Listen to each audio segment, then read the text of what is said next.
Esta es muy simple y tiene que ver con una realidad dramática, 1920-21, cuando Bolivia presenta una demanda ante la Sociedad de Naciones que es rechazada por la Sociedad de Naciones, y la demanda está basada en poner en tela de juicio, denunciar o simplemente que se pida o pedir la anulación del Tratado de 1904. Ese hecho genera no solamente la decisión mía de no ir a La Haya, sino la decisión de todos los gobiernos desde 1921 hasta el gobierno del presidente Morales de no ir a La Haya. Y la razón es muy simple, porque el concepto es: el Tratado de 1904 es el único referente al que podemos ir para denunciarlo, y nos hemos estrellado contra la pared y nos vamos a estrellar contra la pared. Ir con el Tratado de 1904 a una corte cualquiera que fuese es suicidarse, en términos metafóricos. El elemento, el descubrimiento extraordinario, la fuerza del planteamiento jurídico en el gobierno del presidente Morales, no solamente es la decisión política fundamental de ir a La Haya, sino hacerlo sin tocar el Tratado de 1904. Un último apunte. La jurisprudencia que permite la construcción jurídica de la causa boliviana no es una jurisprudencia que existiera el año 20 o el 30 o el 40. Es una jurisprudencia que se ha ido construyendo progresivamente y que se ha consolidado en los últimos 20 años. Por lo tanto, no era fácil, o para decirlo mejor, era imposible que un gobierno boliviano anterior considerase esta opción. El presidente Morales tiene la decisión política, interesante como le dices tú. Lo que quisiera saber, y yo me pregunto, me he hecho esta misma pregunta, ¿de ¿quién es el que diseña, o es una decisión colectiva, o se ha armado colectivamente esta situación? Porque de repente, como en el 21.060, mucha gente empieza a decir, no, yo soy el padre, etcétera. ¿Es decisión colectiva o hay alguien? Es una combinación de una decisión que viene por agregación y que es colectiva. Viene por agregación a partir del primer documento que yo recuerde, un artículo publicado en una revista de derecho del abogado Ramiro Orías, que plantea que los actos unilaterales de los estados son una base jurídica que Bolivia debiera tomar en cuenta. Es una reflexión de carácter académico. A partir de esa reflexión hay una serie de consideraciones que también tienen que ver con teóricos del Perú.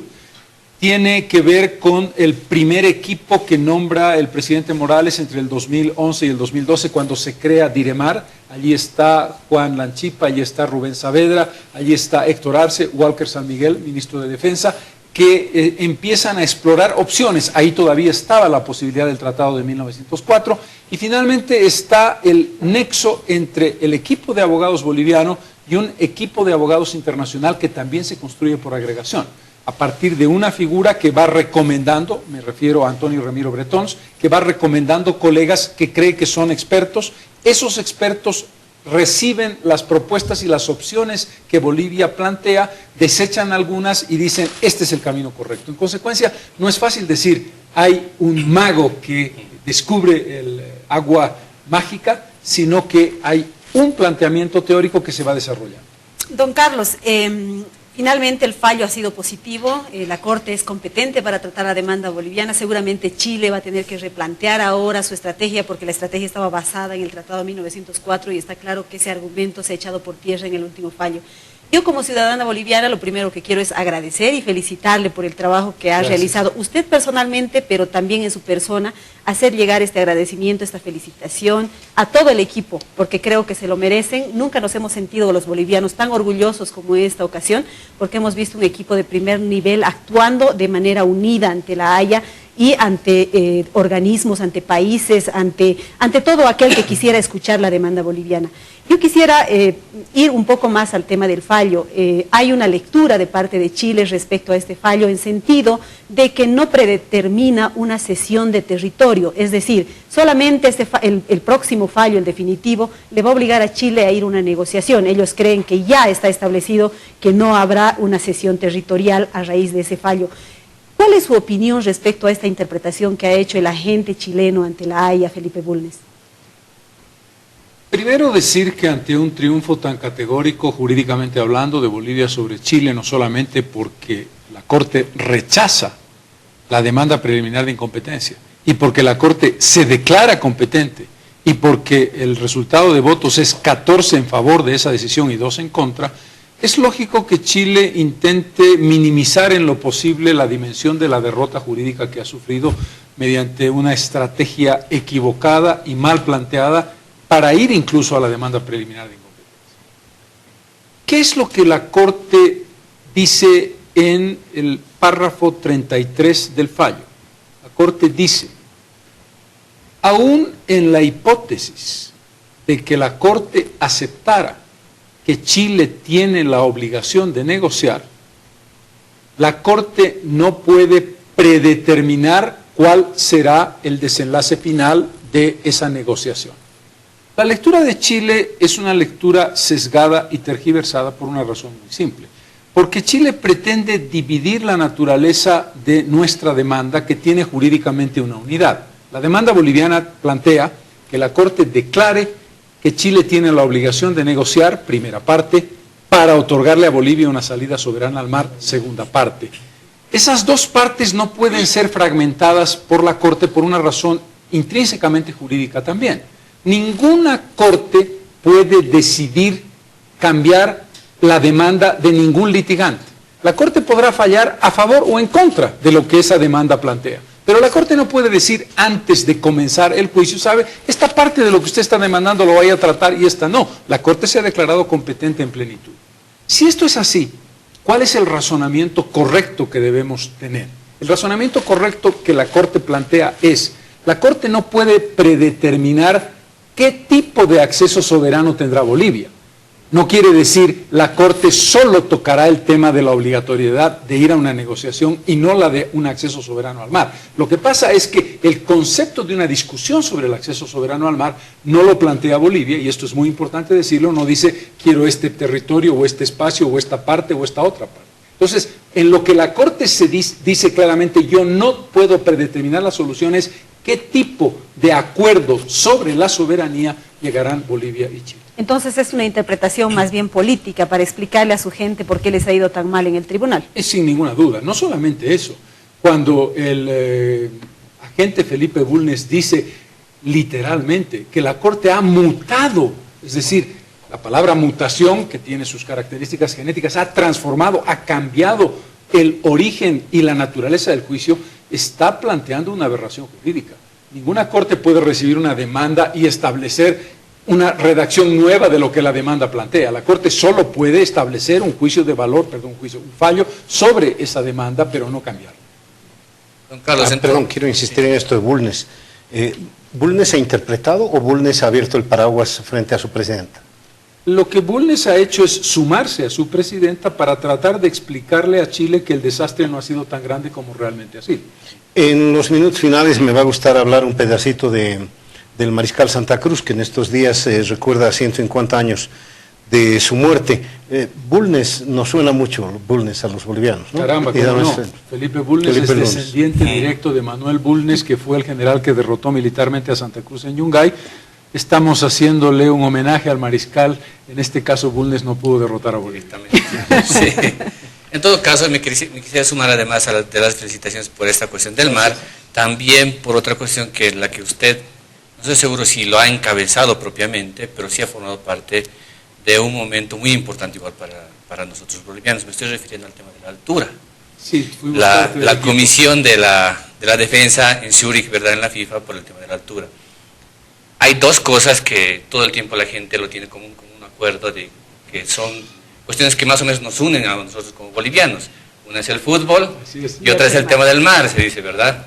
Y en esa medida a mí me gustaría explorar un poco más, ya no tanto el lado técnico, sino el lado más humano, desde su experiencia, cómo ha vivido esos dos procesos, cómo usted los enfoca en perspectiva ahora mismo, porque obviamente yo también pienso que esto, aparte de ser una construcción teórica de reivindicación de una demanda determinada histórica, también es un constructo colectivo, ¿no?, en la que sin duda muchos actores están ahí dentro y que contribuyen de alguna forma en función del trabajo y del perfil que desarrollan.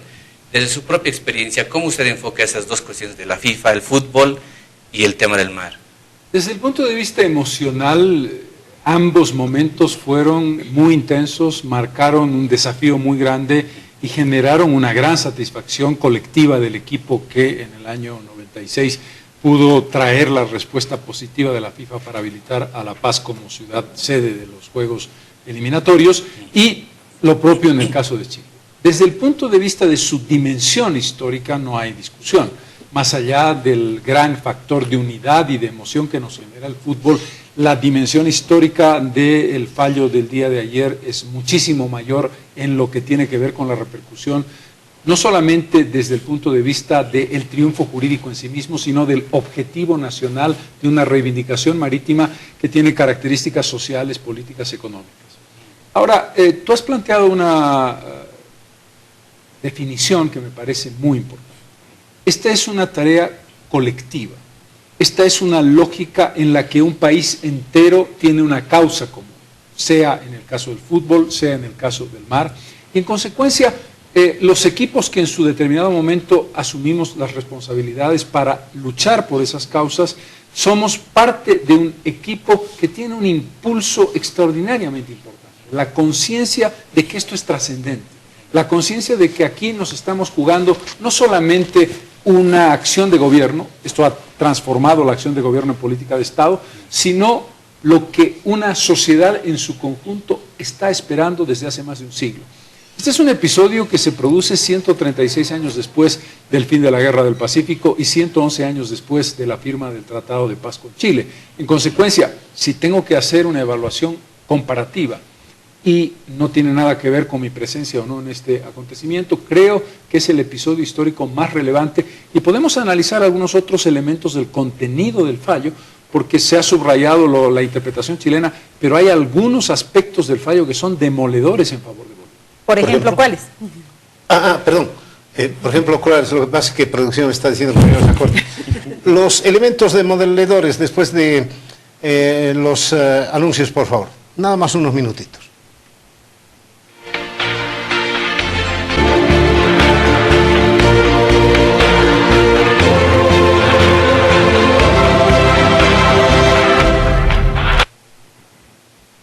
Bien, estamos en el Pentágono, estamos viendo el fallo. ¿El fallo es un fallo jurídicamente o es una decisión? En términos de la formalidad jurídica, lo que la Corte ha hecho conocer es una resolución.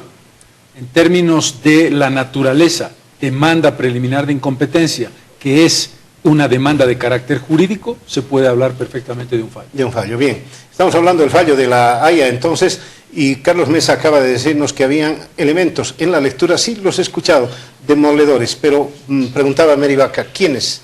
¿Cuáles son esos elementos demoledores en la lectura de este fallo? Yo quisiera subrayar tres de ellos que me parecen muy importantes. Primero, la Corte ratifica que la base de la demanda boliviana no tiene vinculación ni directa ni indirecta con el Tratado de 1904.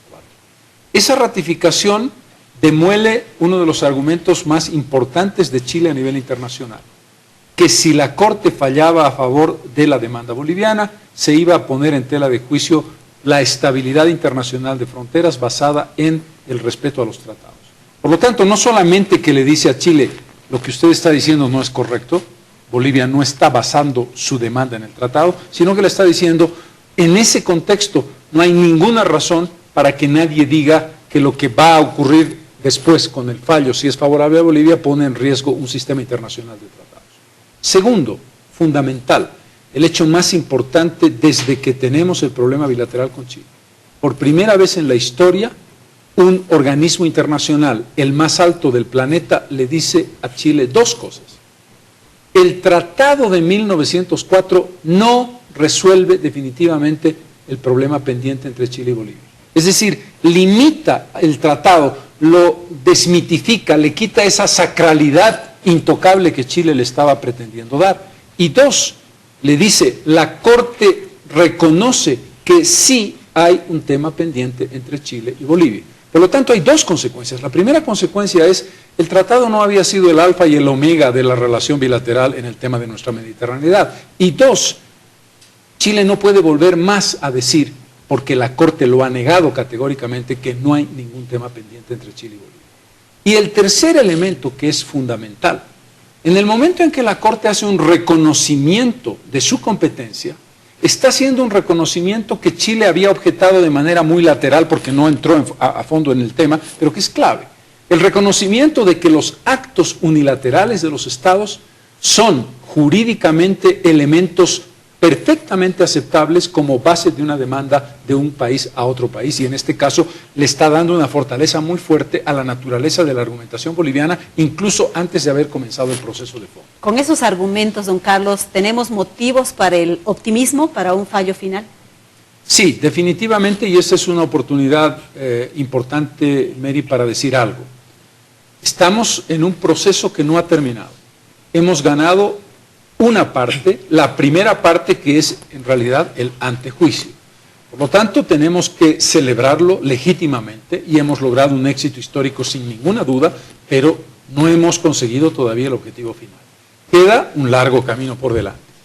Dicho esto, sin ninguna duda que yo soy optimista, pero no el optimismo triunfalista o exitista de vamos a ganar porque vamos a ganar, no, porque los argumentos y su consistencia jurídica nos sirvieron para ganar este primer paso y, como acabo de explicar, han sido reconocidos por la Corte como elementos muy importantes de sustento argumental en nuestra demanda. Respecto a estas cuestiones de las reacciones que ya emite Chile, el viernes yo le leí a Rodríguez Elizondo diciendo todavía que probablemente hay todavía la alternativa de no aceptar la demanda, rechazar la demanda y no formar parte de esto. El artículo 35 de la Corte Internacional los facultaría aparentemente para rechazar esto porque no hay una base jurídica sustentable según la interpretación que le pueda dar Chile. Ese podría ser un escenario, pero él decía, esto está en función de la voluntad política que se puede generar, del efecto político que como país nosotros queramos emanar. Quizá hubiera sido bueno hacerlo antes de que la Haya se pronuncie, pero todavía tenemos alguna probabilidad si quisiéramos declarar a la Haya en este asunto incompetente y rechazamos la demanda y todo vuelve otra vez pero hacia atrás. Está latente, digamos, que ahora este tema de, hay un optimismo sin duda, pero también está latente esta otra idea, este contraplan, digamos, que está puesta, esta carta que está bajo la manga. Es decir, el equipo jurídico también de parte nuestra es consciente de que probablemente pueda tomar esa decisión Chile. Solo para completar la pregunta, incluso los más radicales en Chile todavía están hablando de la posibilidad de salirse del Pacto de Bogotá, pese a que eso va a tener un efecto un año después y el juicio sin duda va a continuar en ese año. ¿Cómo ve usted estos dos aspectos? En efecto, hay una lectura, primero hay que entenderlo en el contexto del mazazo que Chile ha recibido. Y esto marca que sectores radicalizados, que de entrada, como tú bien dices, estuvieron en desacuerdo con que Chile aceptara entrar en un juicio con Bolivia, el planteamiento de decir vamos a salirnos y no debemos continuar porque el resultado puede ser peor aún. Y desde un punto de vista operativo, desde un punto de vista de aplicación de la norma en el Tratado y el Pacto de Bogotá, hay dos opciones. Una, la que tú planteas, salirse del Pacto de Bogotá, pero no tiene un efecto inmediato y sería, primero, políticamente una cosa muy inconveniente y segundo, objetivamente ellos tendrían que mantenerse dentro del juicio durante un año más. Y la otra posibilidad es hacer una interpretación mediante la cual Chile se retira y no continúa en el juicio. Eso puede ocurrir. Y las consecuencias para Bolivia y para Chile son, a mi entender, las siguientes. Para Chile, un absoluto descrédito de un país que se ha jactado históricamente de ser un país respetuoso de las instituciones internacionales. Es hoy miembro del Consejo de Seguridad. Un país miembro del Consejo de Seguridad se retira y no sigue bajo la observancia de las normas de las Naciones Unidas que tiene la Corte Internacional de Justicia. Para Bolivia uno pensaría, bien, eso quiere decir que Chile se cierra en banda y no nos va a dar ni va a negociar absolutamente nada con Bolivia, pero la fuerza categórica de que ese argumento, el que nosotros hemos planteado, se convierte ya en la evidencia de que Chile, ante la posibilidad de perder, define que Bolivia tiene los argumentos morales, jurídicos y políticos, en el largo tiempo o en el mediano tiempo acabarán beneficiando a Bolivia. Lo que pasa es que hay una presión social y política muy fuerte para la presidenta Bachelet, ¿no? No, sin duda. Y ese es un tema interno, ¿no? Hay públicos internos, tanto en Chile como en Bolivia. Exacto. Hay públicos internos. El asunto creo que no le preocupa mucho. Por ahí a Chile sí, el ser parte del Consejo de Seguridad de Naciones Unidas, ¿no? Estados Unidos lo es e invade y bombardea el país que quiere. Rusia también lo es e invade Chechenia y Ucrania y hace lo que quiere. Hay un pequeño detalle de diferencia. Las potencias que son miembros permanentes del Consejo de Seguridad manejan el Consejo de Seguridad con una lógica que podemos juzgar como acabas tú de describir. Pero los países que forman parte del Consejo de Seguridad apoyan su crédito para el presente y para el futuro en la observancia de la normativa de Naciones Unidas. No tienen las mismas potestades, comillas, y libertades, comillas, que tienen las potencias permanentes en el Consejo. Bueno, me refería también a los públicos internos y externos que tenemos, pero los internos juegan mucho. Hace algunos días se le ocurrió a Raúl García Linera decir, ahora vamos a la reelección. Una mala lectura, me imagino. Creo que el presidente lo ha hecho muy bien. Sincera dirás, Mario, sincera dirás en vez de mala.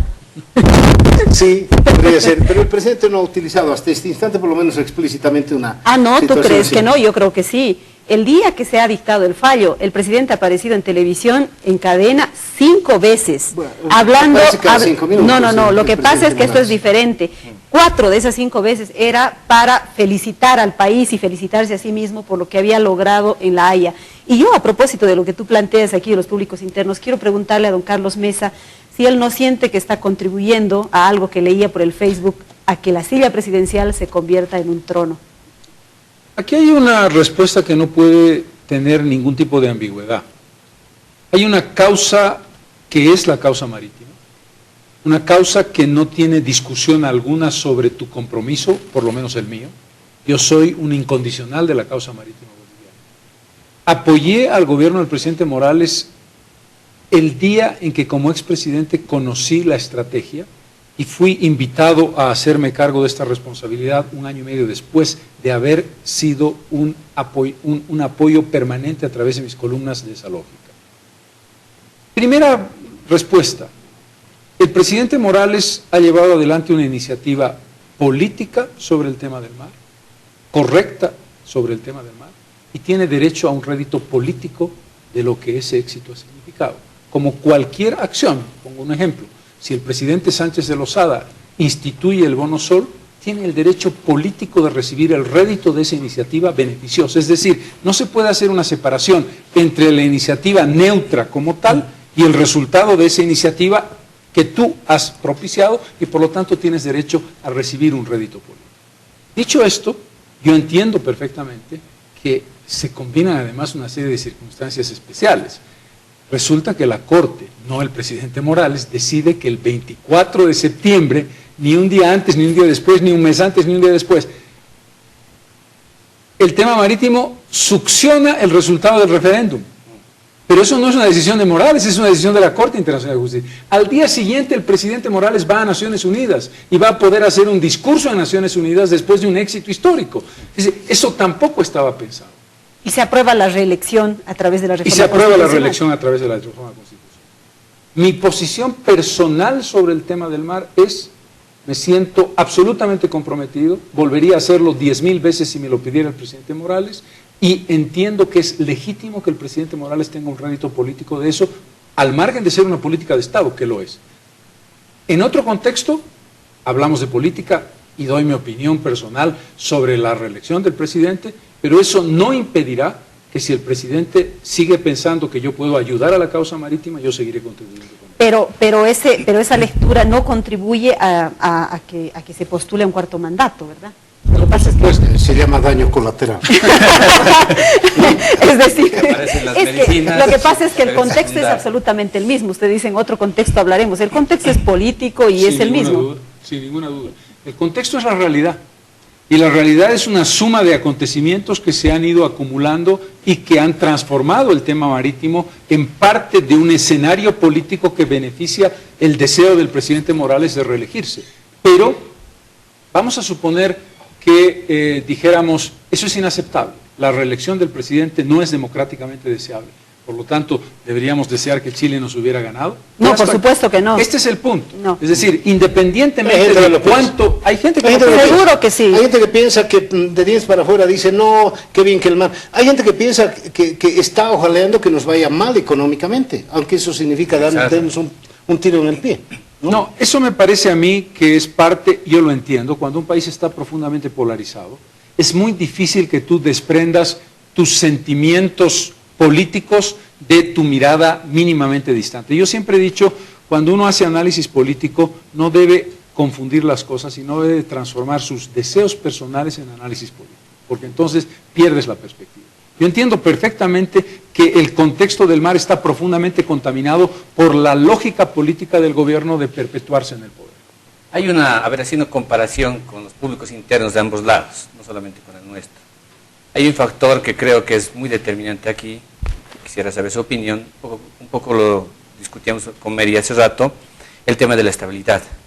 Porque el presidente Morales constantemente en sus alocuciones habla de que dado que tenemos estabilidad interna, política económica, entonces nosotros hacia afuera mostramos una imagen, por lo tanto, más fuerte, más serena, más reflexiva, quizás no sé, pero en cambio Chile no.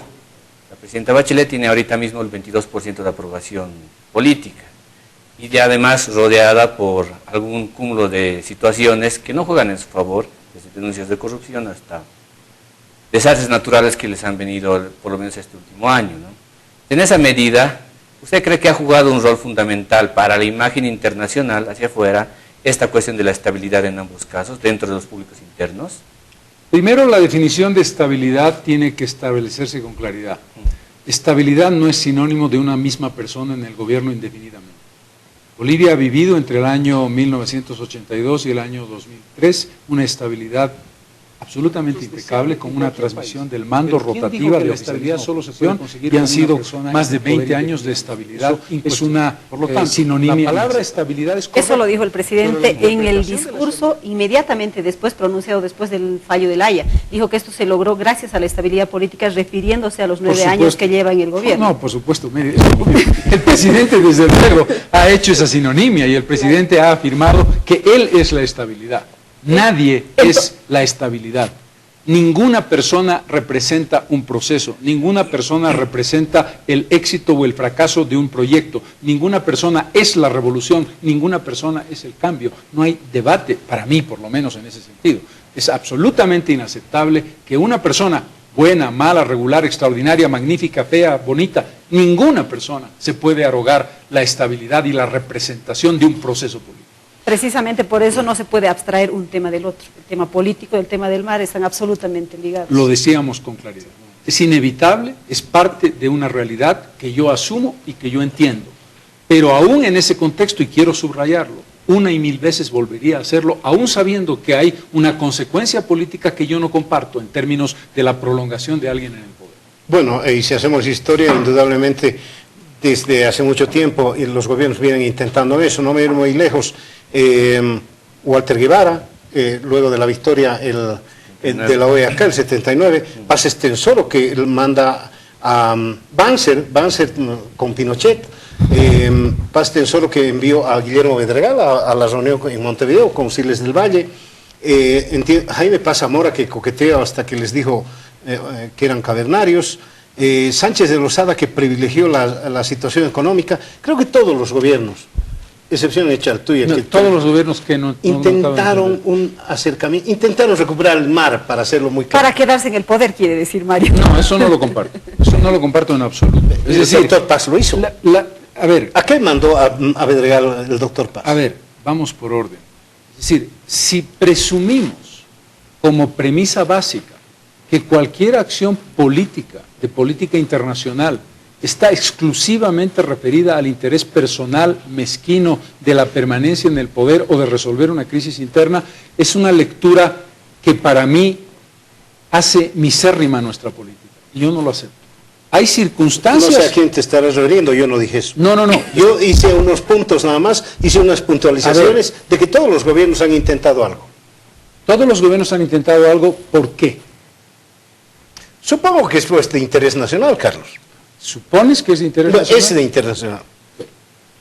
No tengo dudas de que en determinadas circunstancias haya gobiernos que hayan necesitado utilizar ese factor para lograr mayor estabilidad. Si tú haces una evaluación de los ejemplos que has colocado, el presidente Paz Estenssoro no necesitaba la negociación para permanecer en el gobierno. Su gobierno no corría peligro alguno, llevaba adelante un proceso político de estabilidad económica sin riesgo y terminó su periodo sin ningún problema, y el fracaso en el tema marítimo no tuvo en absoluto que ver ni influenció para nada.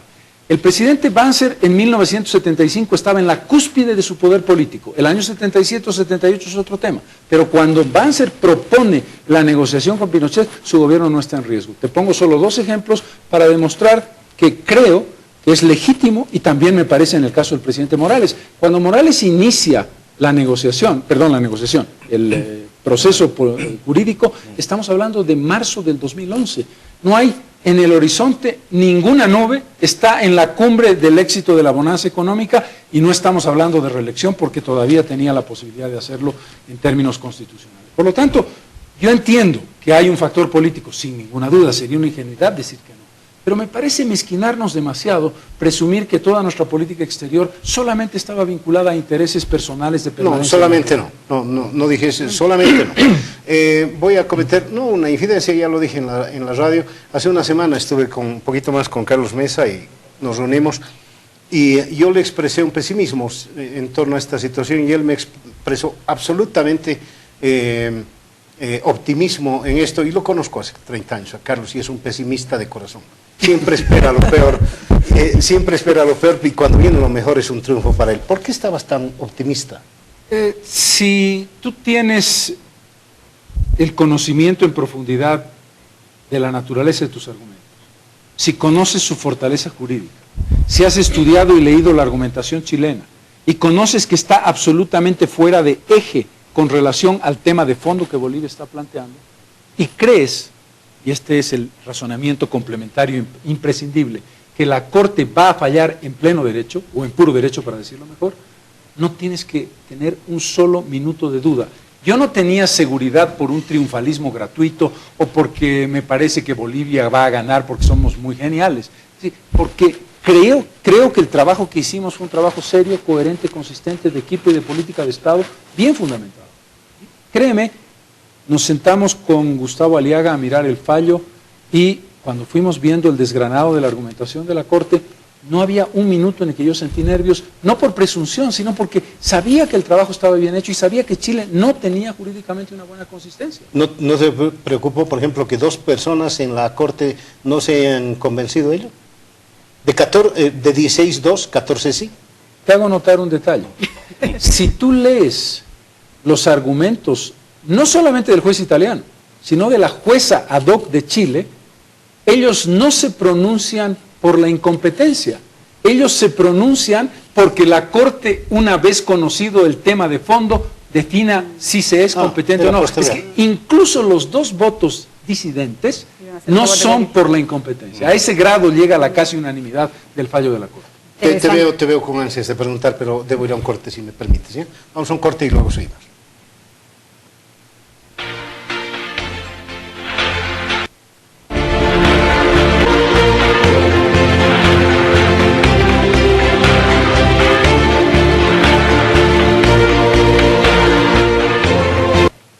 Bien, seguimos en el Pentágono Medio. Bueno, yo lo que quiero es mirar un poco hacia adelante el futuro de la demanda. El presidente Evo Morales ha pedido un diálogo a Chile paralelo al avance de la demanda marítima en La Haya. ¿Acaso es eso posible? ¿Usted cree que políticamente Chile esté en condiciones, o Michelle Bachelet esté en condiciones de sentarse a dialogar con Evo Morales después del gran sopapo jurídico que ha recibido en La Haya? No es probable. Si tú me preguntas qué estimo yo que dirá Chile, Chile va a repetir, en mi opinión, el mismo elemento de propuesta que hizo antes de que se conociera el fallo.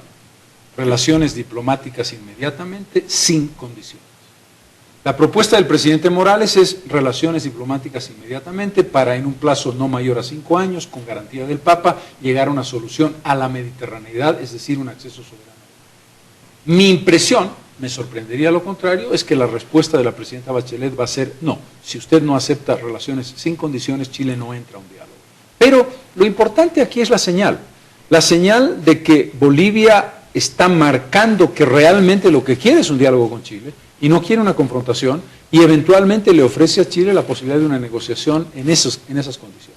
No soy optimista sobre ello, pero me parece que es un gesto importante. Doy vueltas la pregunta. ¿Le conviene a Bolivia ir a un diálogo con Chile, tomando en cuenta que todavía no hay un fallo de La Haya, por lo tanto no hay presión internacional sobre ese diálogo? ¿Qué sacaríamos de un diálogo con Chile en este momento? El haber ganado la primera parte de nuestra batalla, es decir, el hecho evidente de que Chile tiene que ir a someterse a la Corte a un fallo, tomando en cuenta lo que habíamos comentado de las circunstancias anteriores, define la posibilidad de que Bolivia le puede ganar a Chile. Por supuesto que Bolivia puede perder, también es una opción, pero la fundamentación argumental de Bolivia nos hace pensar que Bolivia puede ganar. En ese contexto, Chile puede tener una salida que cambie la lógica de que se sienta obligado porque una corte se lo manda, sino que es capaz de buena fe de hacer una negociación que busque una solución positiva para el país. En el contexto actual, en el contexto de cómo está entendiendo Chile el tema y de cómo se ha enguerrillado Chile, mi impresión es que es poco probable que podamos reanudar relaciones sin condiciones. Viendo ahora esta secuencia de hechos que están pasando, igual viendo un poco hacia el futuro, ahora lo que tiene que hacer Chile, según lo que entiendo, es presentar la contrademanda, ¿verdad? Porque lo que no ha hecho es todavía pronunciarse sobre el texto como tal de la demanda, sino solamente ha impugnado la competencia de la Haya, ¿verdad?, para tratar este tema. En esa medida, ¿qué escenarios probablemente se puedan dar en el entendido de que el documento como tal se estructure de una forma u otra, primero? Y segundo, ¿qué tipo de estrategia nosotros ahora vamos a empezar a establecer a nivel internacional? Porque si bien es cierto que nuestra demanda ya está más o menos conocida como documento, lo que me temo de alguna forma es que nos terminen ganando la iniciativa, porque el documento de la contrademanda probablemente puedan contener cosas que no las estamos sopesando en algún momento, y si tenemos más o menos ya cubiertos esos lados, ¿no? Un primer aspecto que hay una coincidencia en el equipo jurídico boliviano es que Chile, equivocadamente, porque pensaba que el todo o nada se jugaba en la demanda preliminar de incompetencia, descargó la parte más fuerte de su artillería argumental para tratar de frenar la naturaleza jurídica de la demanda boliviana. ¿Eso qué significa? Significa que Chile tiene que reformular completamente la demanda. Tiene que dejar de lado el Tratado de 1904, que ha sido claramente rechazado por la Corte Internacional, y tiene que intentar demostrar ante la Corte que los actos unilaterales que hizo durante 70 años en 7 oportunidades de manera explícita no tienen un valor de compromiso demandable. Y ese es un aspecto muy complicado para Chile. Efectivamente, Bolivia lo que tiene que hacer, y no tiene otro remedio que esperar, es esperar el conocimiento de la contrademanda, que tiene un plazo máximo para marzo de 2016. Una vez que conozca la contrademanda, Bolivia también tendrá que hacer reformulaciones o ajustes, no de la esencia de la demanda. La esencia de la demanda no se ve afectada, por el contrario, yo creo que está fortalecida, pero habrán aspectos novedosos que Chile presentará como argumentaciones para debilitar nuestra demanda. Desde el punto de vista de la difusión, yo creo que hay un aspecto complementario. Hoy podemos ir al mundo, lo que decía yo hasta antes de la demanda, hasta antes del fallo. Bolivia cree que, no, la Corte ha establecido que no es verdad que haya ningún riesgo sobre el escenario internacional. 2, la Corte ha establecido, no lo digo yo, que sí hay un tema pendiente que Chile tiene. Por lo tanto, la difusión va a ser más interesante y más proactiva en función de los argumentos que Bolivia tiene hoy, acompañados por los propios argumentos del fallo de la Corte. Perú mira de palco por ahora. Sin ninguna duda. Perú mira de palco por ahora porque hay que repetirlo una y mil veces. Perú no le quitó un centímetro de territorio a Bolivia en el litoral y por lo tanto Perú no es sujeto ni indirecto ni directo de la demanda boliviana. Nosotros estamos demandando a Chile y Perú solo será protagonista si, y podría ocurrir que no, pero sí estuviera dentro del escenario de una negociación, un tema que vincule al Tratado de 1929 entre Chile y Perú. ¿Qué es lo más probable? Porque Chile no aceptaría una negociación por otro territorio que no sea un territorio que haya sido antes peruano. Esa es una presunción que en principio yo no aceptaría. Yo te podría ir más lejos. Hoy día Chile no acepta ninguna negociación de nada, claro, ni del ahora territorio no. que fue antes peruano, ni que fue antes boliviano, ni que es exclusivamente chileno. En consecuencia, yo no me adelantaría a presumir si el fallo es favorable a Bolivia, si la posición de Chile va a ser la que es hoy. No podrá serla, tiene que ser diferente. Pero algo muy importante, No voy a decir nada con respecto a las opciones que tendría Bolivia de pedir en una negociación un acceso soberano al mar, porque eso vulneraría la lógica en la que Bolivia se maneja, sin prejuicios y sin precondiciones. Perdóname, debo hacer un anuncio a la producción, por favor, que me avise 5 minutos antes. Quiero dedicarle 5 minutitos al Mariscal Santa Cruz, por favor, sí. No, solamente quería preguntarle si ahora usted va a hacer una nueva ronda de explicación a raíz de este fallo a los países, a los organismos internacionales, o va a seguir con la agenda. ¿Cuál va a ser su agenda de aquí en adelante? Es evidente que hay un antes y un después del fallo de la demanda preliminar. Hay un periodo de análisis y evaluación hasta fin de año, el presidente lo anunció, el presidente Rodríguez Belcé y el equipo jurídico está haciendo un análisis párrafo por párrafo de todas las connotaciones que tiene el fallo de la Corte, y en consecuencia habrá en diciembre una reunión del equipo jurídico con la comisión y con nosotros para darnos ellos los datos y los elementos jurídicos sobre los que vamos a trabajar. Por lo tanto, yo te diría que hasta fin de año el movimiento no va a existir o va a ser muy pequeño. A partir del siguiente año, la estrategia boliviana tiene que ser muy puntual en aquellos lugares y aquellas personalidades que debemos buscar. Ese es un trabajo que está en proceso. Nosotros sabíamos que había una fase 1 que se terminó. Si la fase 1 iba bien y fue bien, íbamos a trabajar en una fase 2 que está todavía pendiente de desarrollo.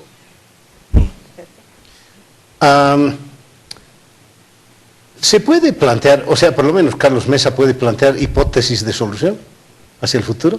¿En qué sentido? ¿Qué podría resultar en la hipótesis de que la Corte diga, bueno, señores, dialoguen, busquen una solución? No, no podría plantear ninguna hipótesis de solución, es un elemento fundamental. Bolivia ha planteado como definición que no hablará una sola palabra de cuáles son los escenarios posibles de una negociación hasta que el fallo de la Corte sea conocido públicamente. Bueno, o sea, especular de que territorio acá, enclave allá. Absolutamente, porque eso desnaturalizaría el pedido de Bolivia. Lo que Bolivia dice, vamos a sentarnos a negociar sin precondiciones, sin prejuicios, de buena fe y sobre bases razonables. Si nosotros empezamos a generar hipótesis, empezamos a desnaturalizar o a generar reacciones que desnaturalizarían completamente la negociación. Eso es lo que está esperando Chile, ¿no? En todo caso. Así es. Bien, tengo 5 minutos nada más y voy a aprovechar la presencia aquí del presidente Mesa, crucista como pocos. Al día siguiente del fallo, el 25, se recordaron 150 años de la muerte del Mariscal Santa Cruz. Pocos homenajes, Carlos. ¿Opacó todo esto o qué es? Yo te diría que en la secuencia de homenajes el resultado ha sido más positivo de lo que yo mismo pensaba. Hubo un homenaje en la Universidad Mayor de San Andrés el mismo día 25 en el Consejo Universitario, en Huarina el día sábado en la mañana, porque allí nació la madre del Mariscal Santa Cruz, doña Juana Basilia Calahumana, y en la alcaldía un homenaje el día de mañana, lunes, a las 10:30, habrá un acto especialísimo porque se trata del paceño más ilustre de la historia, y el gobierno nacional le va a hacer un homenaje en la plaza principal donde está el mausoleo del Mariscal Santa Cruz. Por lo tanto, diría que en consideración a estos homenajes, el recordatorio es valioso. Pero todavía sigo cuestionándome por qué los bolivianos no aceptamos la figura señera de Andrés Santa Cruz como el boliviano más ilustre, el estadista más destacado, el hombre que más influyó en la política internacional en toda nuestra historia, no solamente en el ámbito geopolítico andino, sino en el destino de Chile, Perú y Bolivia. ¿Y por qué Bolivia es el único país que, a diferencia de otros, tiene próceres que yo respeto muchísimo, como el Libertador Bolívar o Antonio José de Sucre? Me refiero al periodo republicano, no voy a hablar del periodo prehispánico e indígena, que ha hecho un reconocimiento de nuestras figuras más importantes. Pero en el caso de Bolivia es el único que no hay un boliviano reconocido como el organizador y el más grande estadista, y creo que Santa Cruz lo fue. Santa Cruz fue el organizador de la estructura económica del país, el organizador de la lógica del proteccionismo que fomentara la industria boliviana, fue el estadista que establece toda la estructura legal de Bolivia a través de los códigos Santa Cruz, y es el único latinoamericano, fundamentalmente sudamericano, que puede llevar a cabo un sueño de integración panandina con la Confederación Perú-Boliviana.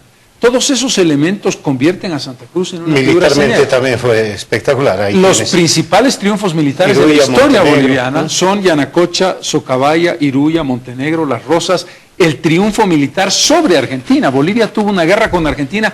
Rosas, el dictador Rosas, le declara la guerra a Bolivia y Bolivia derrota militarmente a la Argentina. ¿Quién se acuerda de que Bolivia le ganó una guerra a la Argentina? Y en el caso de la Confederación Perú-Boliviana, las batallas de Yanacocha y Socabaya. Evidentemente, lamentablemente, el sueño crucista muere en 1839 en la derrota de Yungay que comentábamos hace un momento. Pero termino. Lo que a mí me parece incomprensible es que Bolivia no abra el espacio de reconocimiento y del lugar que merece el mariscal Santa Cruz, dada la dimensión de su figura. Así es. Carlos Mesa y Evo Morales van a recordar una fecha siempre, el 17 de octubre, porque el 17 de octubre Carlos Mesa asume la presidencia.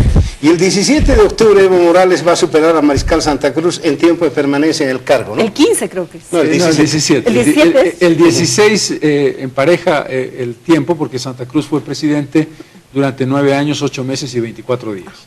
Y eso ocurrirá el 16 de octubre. Efectivamente, el 17 de octubre el presidente Morales será, en términos de una presidencia continua, el presidente con más tiempo en el poder. Todavía el presidente Paz Estenssoro es el que más tiempo ha gobernado, 12 años y 6 meses, pero en 4 gobiernos discontinuos. Si el presidente Morales, y no hay razón para pensar que no, termina su mandato, habrá sido, en términos absolutos, el mandatario más longevo de la historia del país. Sí. Sin una nueva reelección, terminando este mandato. ¿Qué Tiempos fecha? interesantes, ¿eh? ¿Qué fecha la del Tiempos 17? interesantes que le toca vivir a uno. Supongo, el presidente entiendo que va a hacerle un homenaje a Santa Cruz también.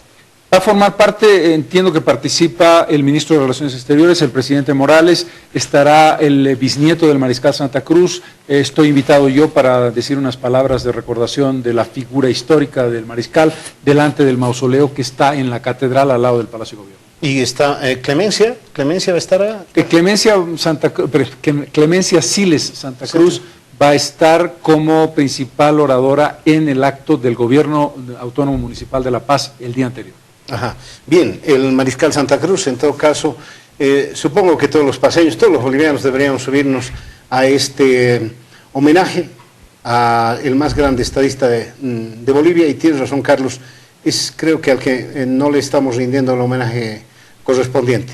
Fundador de la universidad, fundador del ejército, dice también su biografía, por lo menos en los biógrafos peruanos lo manejan así. Bueno, del ejército. Fue un grave problema el de la moneda feble también. No, sin duda. Una de las cosas que es clave para entender a cualquier personalidad. No estamos hablando de estatuas de bronce, no estamos hablando de seres perfectos.